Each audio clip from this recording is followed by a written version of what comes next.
Okay, let me get one thing straight from the off. NARC is a game I absolutely despise. It's a game with hardly any redeeming features, and in my opinion was popular just because of the gore and the fuzzy digitised graphics, which never looked good in any game. But this was going to be a theme for Williams going forward, and to be fair, they did have a lot of success with it. But as much as I hated it, I do concede it was a damn popular game with gamers everywhere, all over the globe. And it was the first game to use a GPU.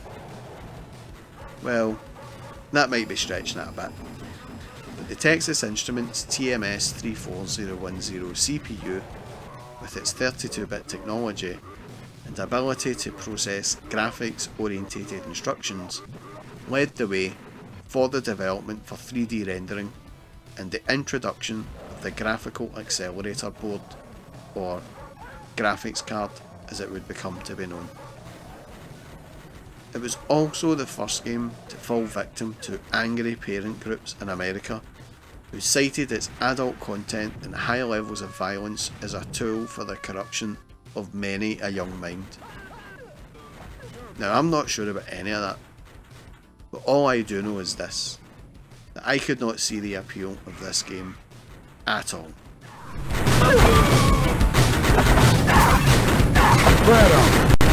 You're busted!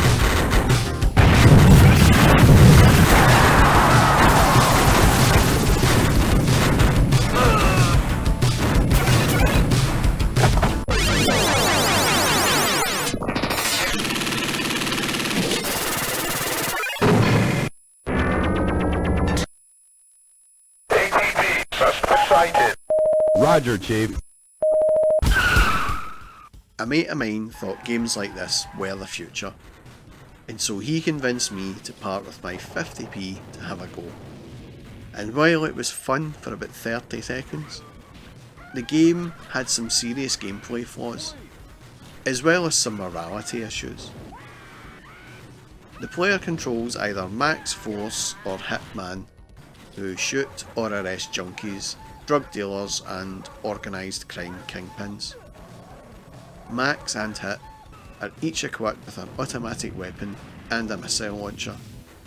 When an enemy is dispatched using the enemy launcher, they explode in a torrent of scorched and bloody appendages. Some enemies can be arrested after they surrender, and then float away with busted over them. This is then added to a tally at the end of the level, along with any drugs and money confiscated from other enemies that they dropped when gunned down. Watch it! Let's go!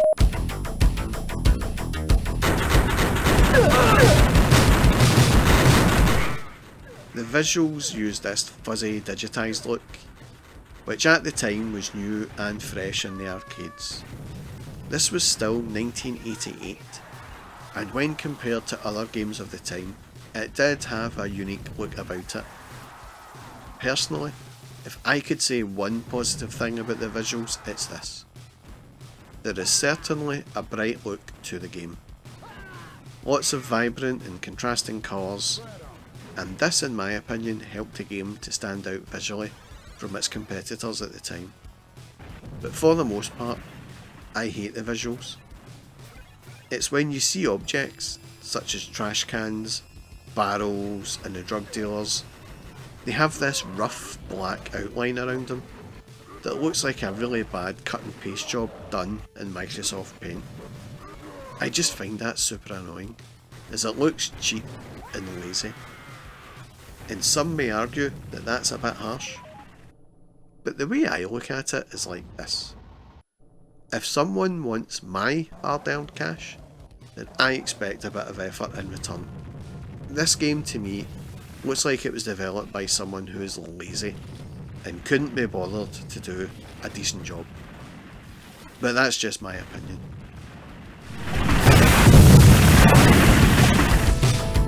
Spread 'em!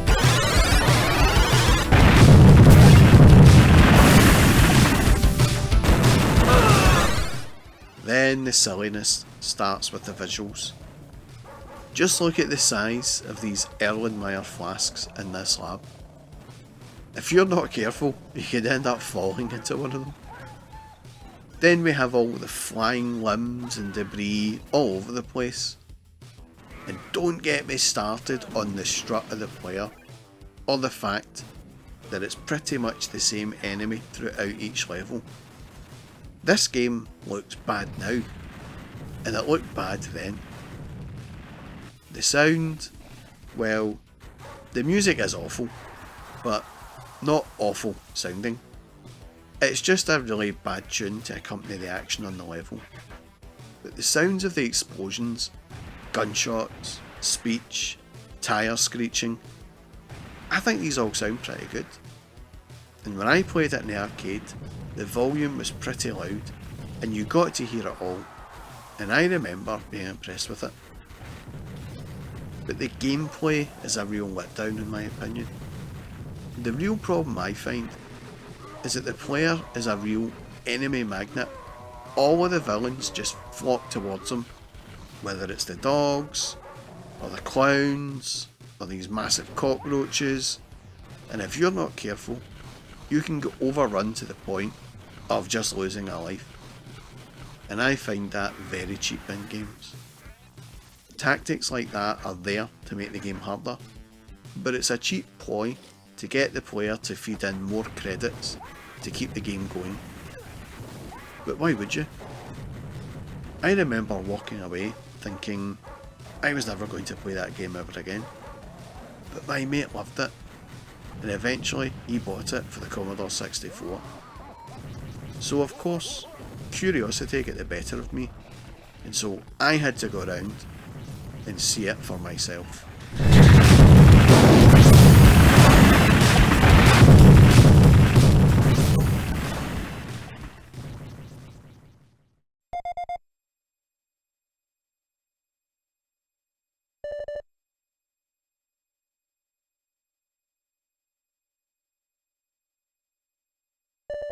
There's a funny thing in life. Things are always better when someone else pays for them. Whether it's a beer or a fillet steak. And it's the same with video games.